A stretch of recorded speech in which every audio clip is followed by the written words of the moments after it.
On the hottest day of the summer, 10 players descend on a small Wisconsin town to compete in Season 2 of Survivor Lake Como Immunity Thief. After their inaugural first season, Survivor Lake Geneva, 5 fan favorites return for their second chance at the title of sole survivor. Paige, a college senior studying engineering, looking for redemption from her last place finish in Season 1. Harry, the established Season 1 puzzle master, now working as a mechanical engineer in robotics. Lauren, the competitive collegiate swimmer known for her aggressive and blunt playing style. Caitlin, the charismatic clinical dietitian best known for her social affinity. And Sid, the quirky recent high school graduate who was haunted by her second place finish in Season 1. These 5 veterans are joined by 5 newbies hoping to make a name for themselves. Leo, the rural dairy farmer and Survivor superfan who has studied the intricacies of this game since Borneo. Megan, the graduate student who only recently started watching the CBS show but quickly became hooked. Mason, the businessman and retired college wrestler looking for a competitive outlet. Nolan, the software developer and video gamer dropping the keyboard and getting outside to play live action. And Nick, the firefighter who hosted Season 1, who is now getting the chance to play for the title this year. These 10 castaways are just beginning their journey that will test both their body and mind on their quest to become this season's sole survivor.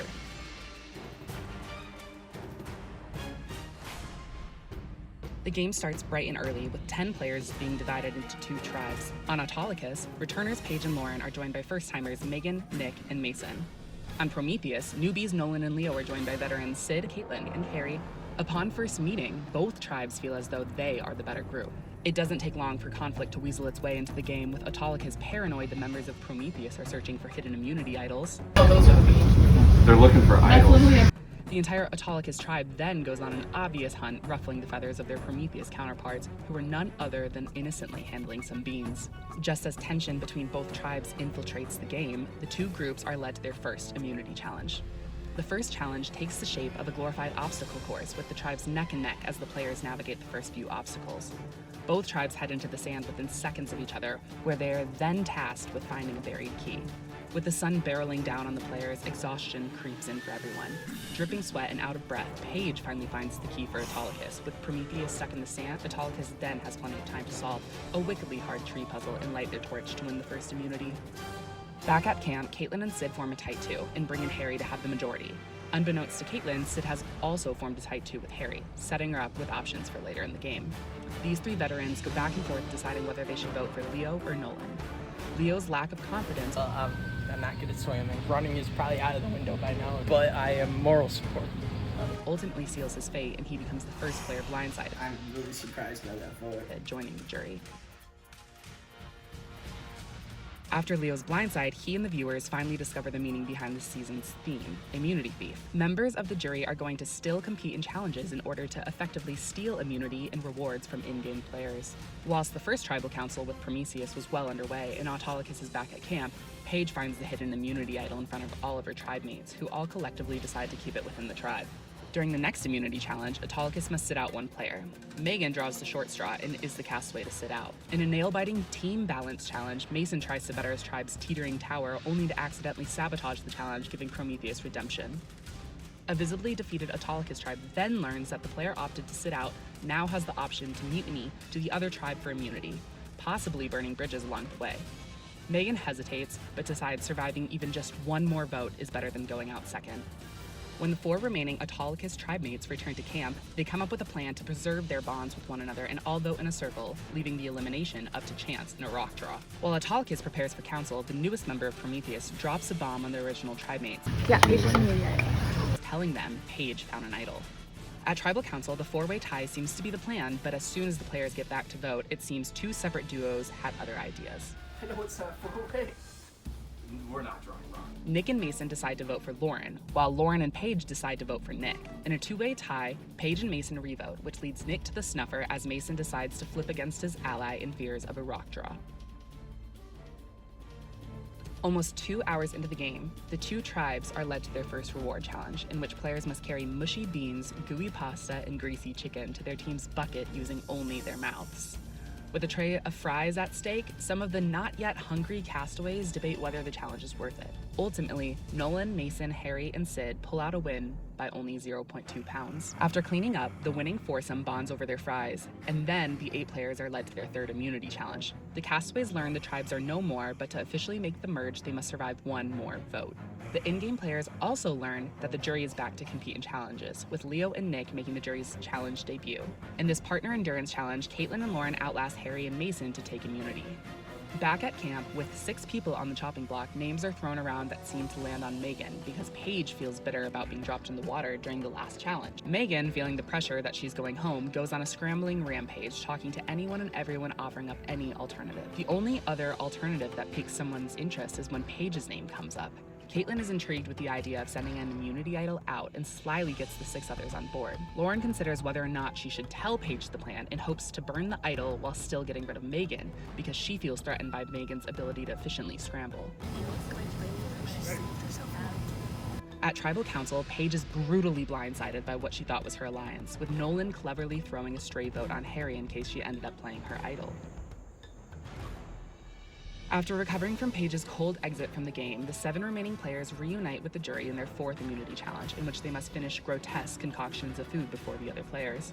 Even with an impressive performance by Harry and Megan, Mason's ability to chug comes out on top, granting him the first individual immunity of the season. Back at camp, the alliance of Lauren, Caitlin, and Sid, also known as the Swim Girls by the other players, try to pull Mason and Harry on board to vote for either Megan or Nolan. Megan, living up to her role as the expert scrambler, steers the vote off of her while trying to pin it on Harry, but rather accidentally sets the target on her ally, Nolan, instead. Nolan takes a different approach and appeals to the 2 other remaining guys.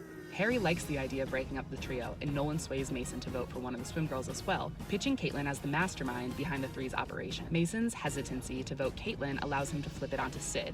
When the Sid vote is brought up to Harry, he must decide to move forward with this new alliance of 4 or remain in what he believes to be a strong 2 with Sid.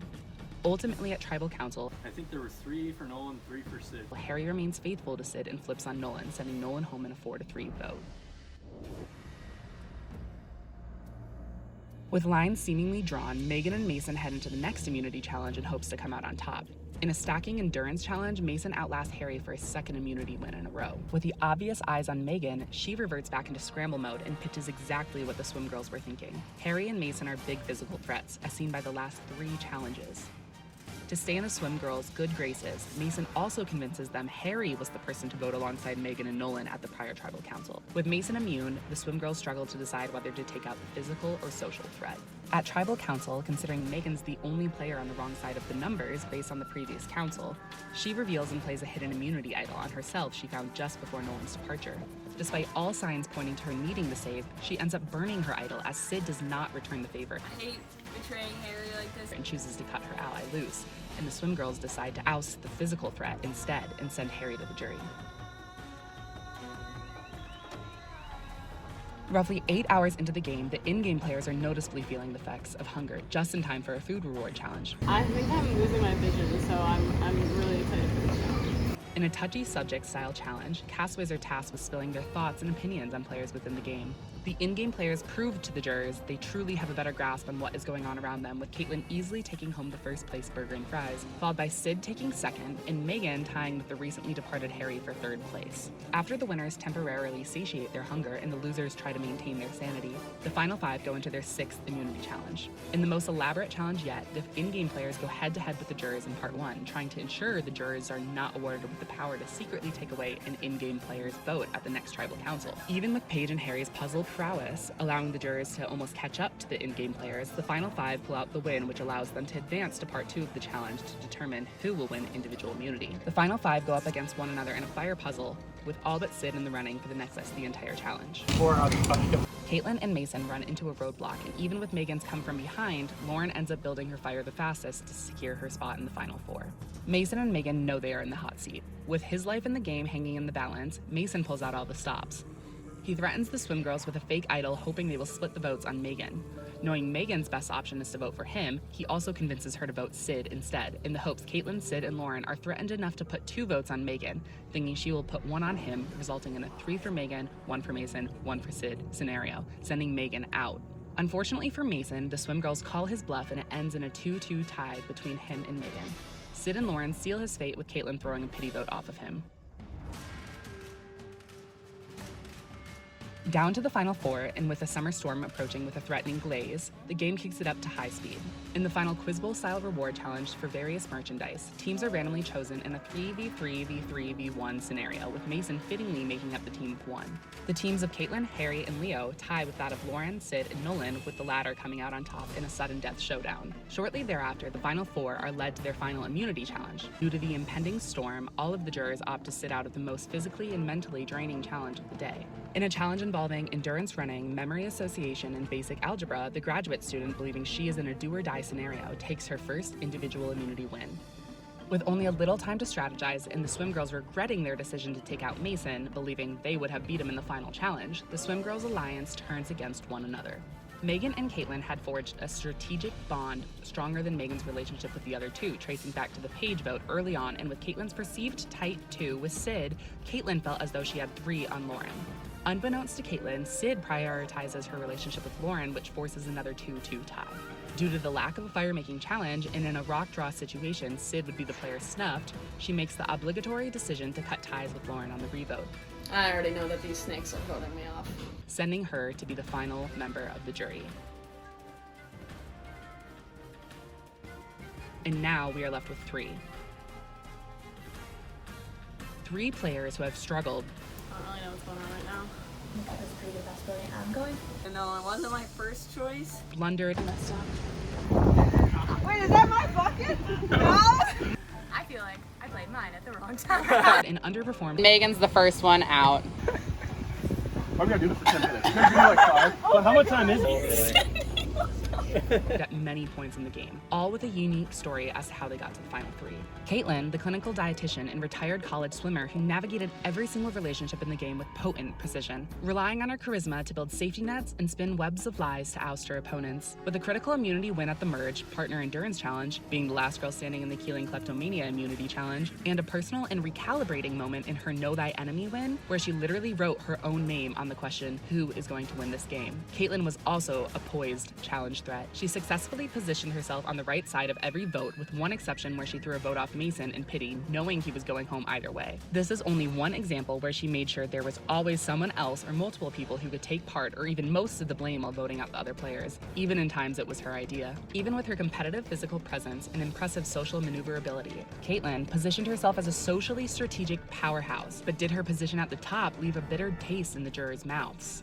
Megan, the biotechnology grad student at Northwestern who navigated being on the bottom the entire game with an unparalleled rigor, forced to depend on her ability to illuminate someone else as the primary target each vote. Her highlights include the saving grace twist where she mutinied to the other tribe, ultimately saving her life in the game, incredible performances in both the first reward challenge I'm gonna lose. and gross food challenge, although fittingly barely coming up short, finding the only hidden immunity idol that was played and successfully keeping it a secret, and finally winning individual immunity just when she needed it most. With her name as an option every single vote, Megan scrambled her way into the good graces of the majority alliance, just long enough to survive another vote, even with her ability to survive votes explicating herself as a threat. Megan evolved into a formidable persuader, and her adaptability kept her alive to make it to the final three. But is it the warranted underdog character arc, or did she accidentally get carried along most of the way? And Sid, the other surviving member of the Swim Girls Alliance. The high school graduate and soon-to-be college swimmer may have stayed on the right side of the votes alongside Caitlin, but that is where the similarities in their gameplay lie. Whereas Caitlin and Megan focus on the game and the people as a whole, Sid developed 3 separate secret duos that could have carried her to the end in a variety of ways. Sid had convinced Caitlin, Lauren, and Harry they were all her final 2 very early in the game. She also was the only player to be a part of every winning team challenge except for one, and even noticeably held her own in the physical challenges. Her acuity and secret relationships kept her privy to collect every ounce of information circulating within the game. But with her secret 2s came the brutalest of blindsides, as she wrote down all 3 of her closest allies' names at some point in the game, sending 2 to the jury. Will her selective relationship building garner respect from the jury, or will the bloody ends to her relationships hold enough weight and lose her the game? All 3 have their own story to tell as to how they got to the end, but it's nearly impossible to get to the end without burning some bridges. Now I'm on the jury. I figured someone was going to get blindsided. Ended up being me. I voted honestly and Tough loss. Definitely have enough field there. They convinced me they were voting for Megan. And they were not. Yeah, I mean, that was tough. I wish I didn't have to go the way I did. Now, the power flips to the jury, where they will decide who deserves the title of sole survivor in Season 2 of Survivor Lake Como Immunity Thief.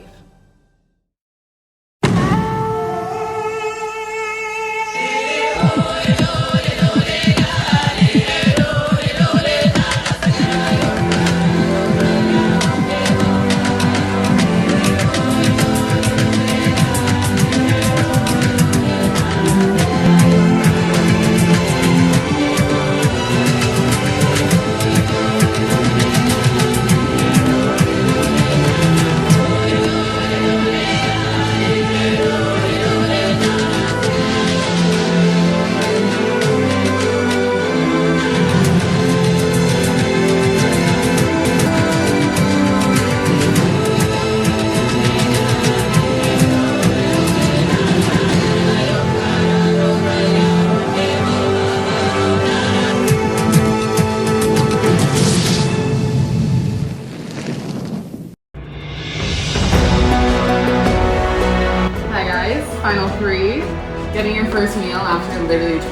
starving. How does it feel knowing that you made it to the end? Surprising. Really? I am a little surprised, yeah. Yeah, I'm surprised. Rewarded though. Yeah. Very honored. I'm super surprised too and happy.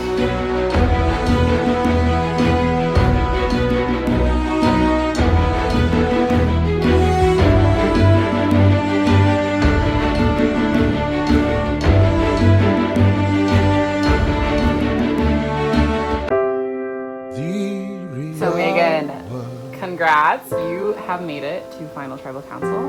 How do you think your game went? Give me the whole throwdown, start to finish. Once I was able to switch tribes, that's crazy because I definitely would have voted out second if I didn't have that opportunity to switch tribes, which I did. So that definitely kept me in the game.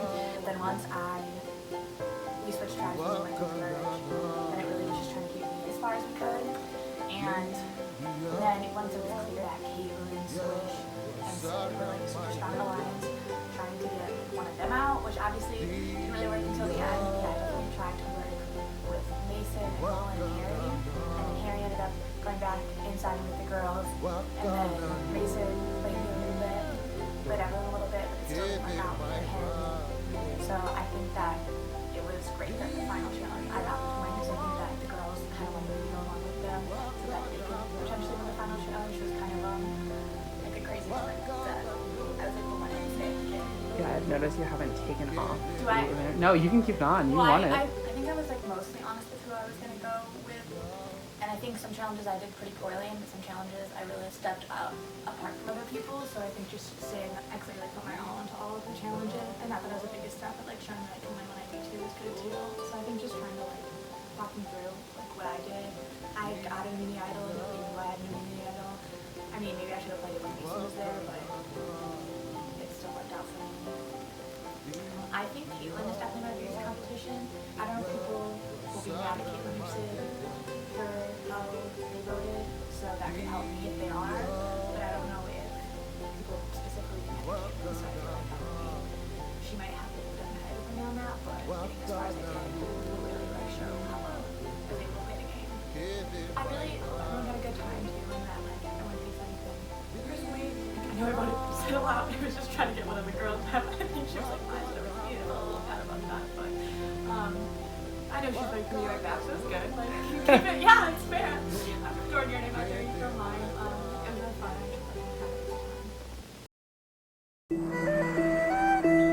So Sid, you made it Final Tribal Council. How does it feel?